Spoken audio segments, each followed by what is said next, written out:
this episode of 1914 Excelsior, I make a joke about man plums. What? What?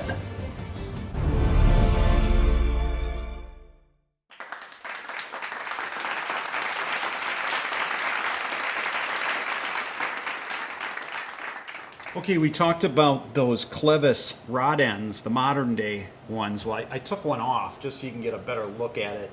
So, I mean, you know, works perfectly fine, but not correct by any means. And this is what should be on there.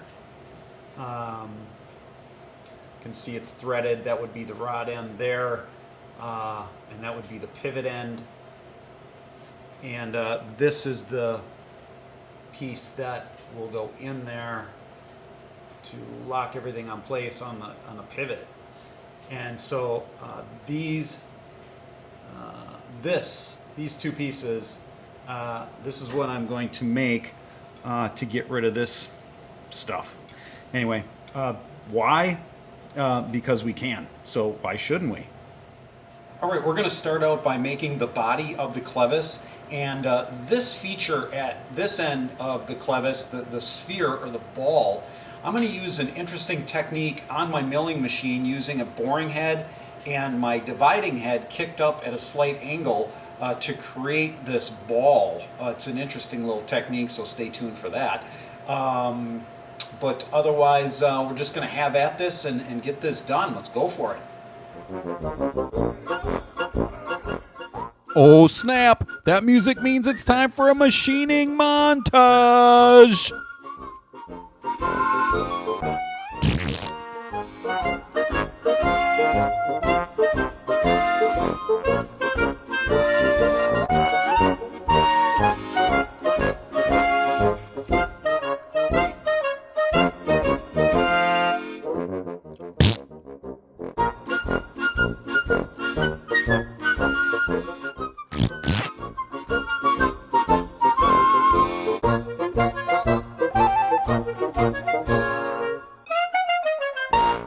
Alright, so this is the setup I'm going to use to turn this feature into a sphere or a ball on the end of the shaft.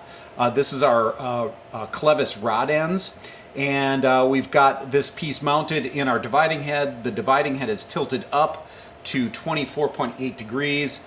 We've got our boring head mounted in the mill, and what's going to happen is we're going to run the boring head backwards because our tool is in opposite direction. Normally they face outward, now it faces inward, so we're going to be turning it backwards. We're going to slowly lower the quill down onto the part while turning the dividing head, and if all works out as it is planned to do, once we are finished, this will be a ball. So I don't know, I guess let's just go for it, right?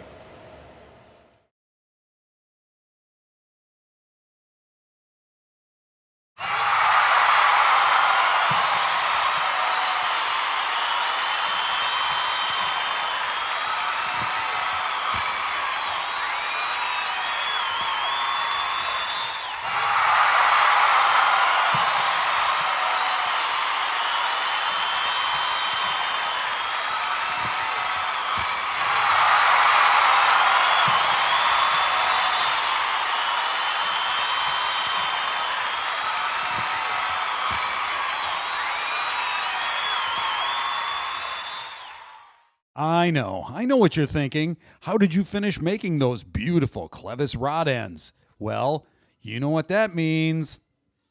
Hit it!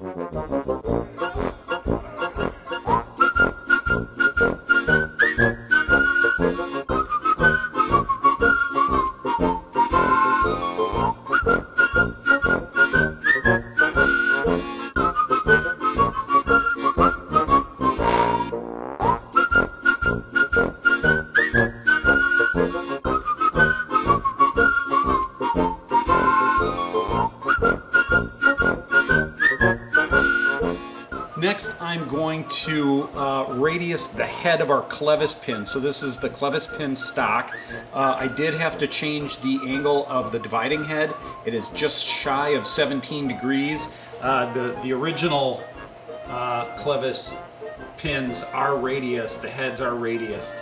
So I'm gonna radius that, put that profile on the head, and I'll do that now because I have the dividing head centered with the quill on the mill. So before I disrupt any of that, it just makes sense to do that now. So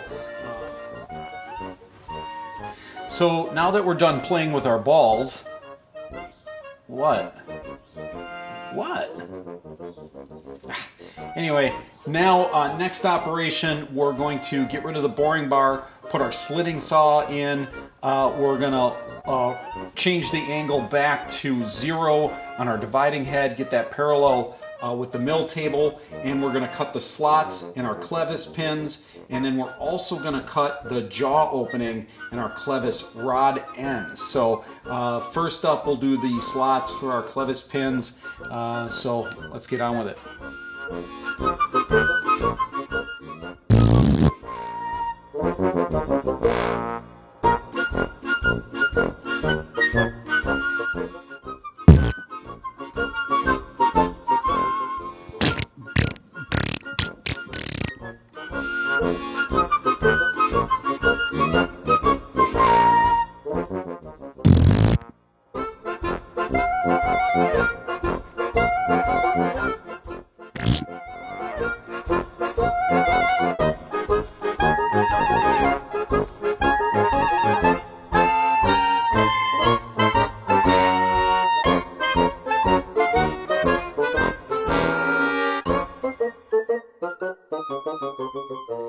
So I had to leave the shaft end of the Clevis rod end quite long, oversized, because I needed room so I could actually put it in the 3-jaw chuck in my dividing head while I was doing that ball turning operation.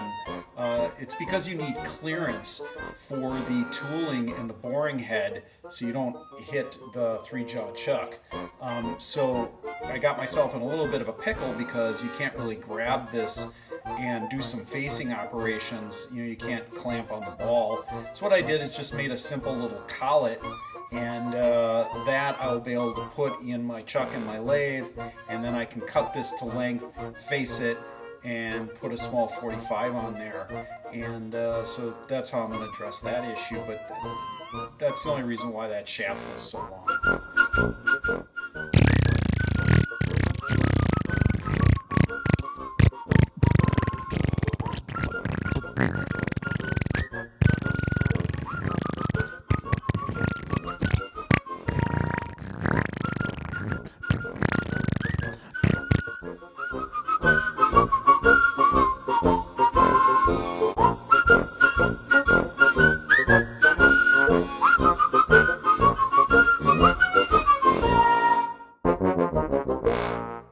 Okay, on the next episode of 1914 Excelsior, we are going to make a replacement part for this.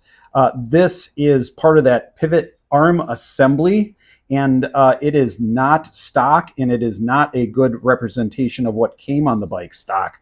I have found a video that shows this part in some detail, and I should be able to make a reasonable facsimile of what came on the bike stock from seeing that video. So, wow, lots to look forward to on the next episode of 1914 Excelsior, and I expect it to be one heck of a hootenanny. So we'll see you then.